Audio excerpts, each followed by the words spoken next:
everybody, and welcome back to my channel for another Freaky Fest formula with Tuesdays in the Attic with Jen, Kay's mom, here on YouTube.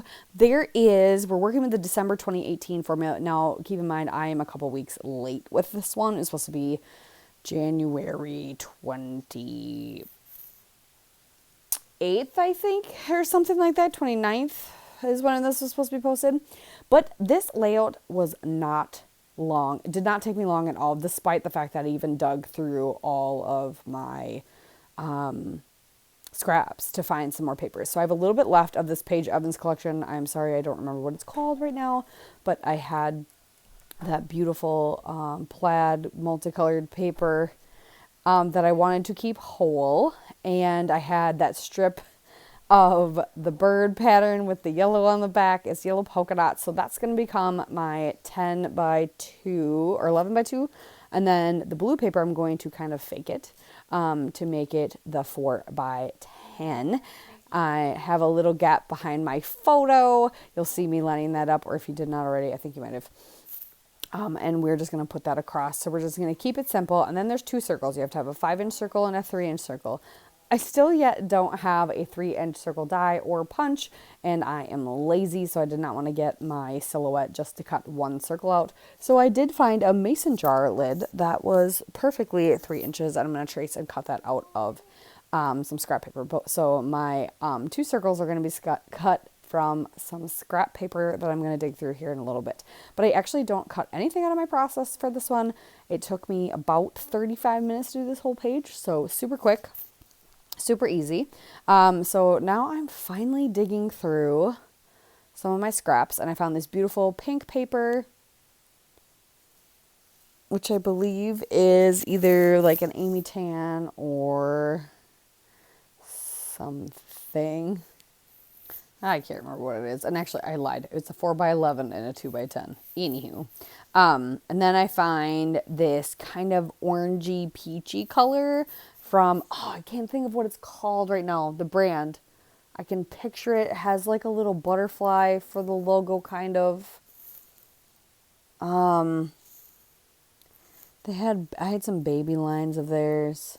Anyway, this peachy color goes perfectly with the peachy color in the one part of the plaid. So I'm going to do my 3-inch circle of the peachy color, and then my 5-inch circle of that tone-on-tone pink with the hearts, and that's perfect with the pink that's in this collection. The blue cardstock, so this was a scrap room kit, so that's why I wanted to use it. I wanted to see, I wanted to kind of use it up and use as much of it as possible, and so I'm glad I was able to use all the main pieces. Now there are a few little chunks of paper that I am saving, which I don't need to, but I am saving. I'm going to put them right back in my scrap bin, and then all the embellishments that I have left over will go into my random embellishment box or drawer that I will hopefully grab from. That's the goal, at least. And as I'm organizing my space a little bit more, I'm trying to do that kind of stuff more, like especially when I have collections like this there's not a lot left over. So I'm trying to then dig into my scrap bin to supplement them, and then grab from other embellishments to do embellishments. So I have my Giant Mama big roll of foam tape. Thank you. Scrap or Spiegel Mom scraps. Had a brain bubble there, couldn't think of it. I'm going to pop that whole section up with the photo, that strip, the banner I made, all of the other paper off the page with that. And I really like how those circles kind of anchor the photo, and that's a really good place for a title. And I want to, obviously, with the plaid part, it's not the right size. So I want to find something fun to back it with. And so I thought maybe one of these Vicky Bouton papers I had, these backgrounds, but it's not the right green, it's not the right colors, and it's almost too much. It's like, I really like that plaid. And since it's my 2 nieces and they're in a blue, like, bicycle cart thing, I think I'm going to go opposite and do pink. So I find a pink cardstock that matches really, really well to the other pinks that are in the patterns that I have. And I don't want it to be all that pink though. So I decide I'm going to matte the pink on the white and then the plaid on the pink, so that there's a smaller pink border around, but enough to really make it pop and the whole page pops up. I'm not too worried about not gutting this white paper because I have plenty of white paper. And this is the thinner white paper. This isn't my really nice, like, heavy duty. I have some, like, 120-pound cardstock for doing mixed media on. This is the thinner stuff, and I do have a decent amount of it. So I'm not too worried that I didn't gut it or anything. And I need to use my stuff.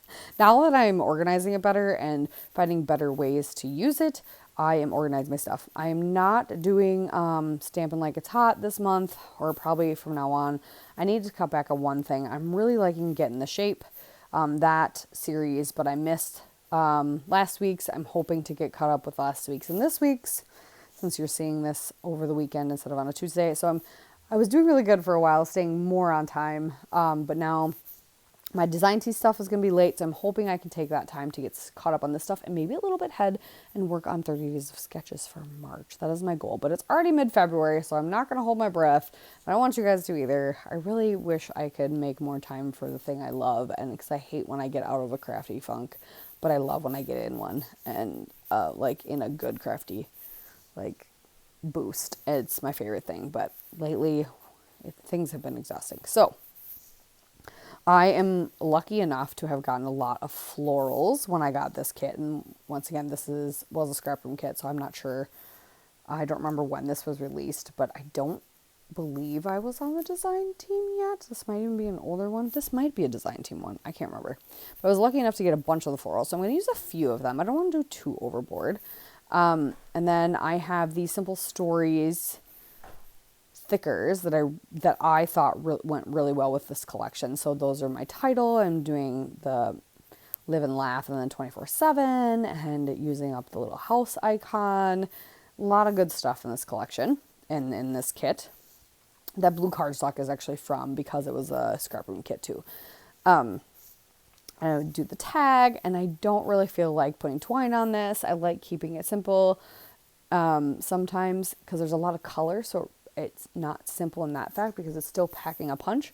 So I don't want to crowd it with other things unless they're like monochrome, and all these things have so much color to them. I don't want the eye to go crazy, and I'm really having fun with this page so far. So I'm making my little clusters down there, and I'm going to cover up my little tag holes with some of these puffy hearts that come on that Simple Stories sticker sheet. And that is it. So I have some close-ups for you. Make sure you're checking out Jen's page and checking out everything she creates too. I don't think she's behind. That's a good question. I'm not sure. I have not been able to watch too much. I'm still watching all the videos from the Groundhog Day hop. I'm trying to get caught up on that. But thank you guys so much for watching, and we'll see you next time.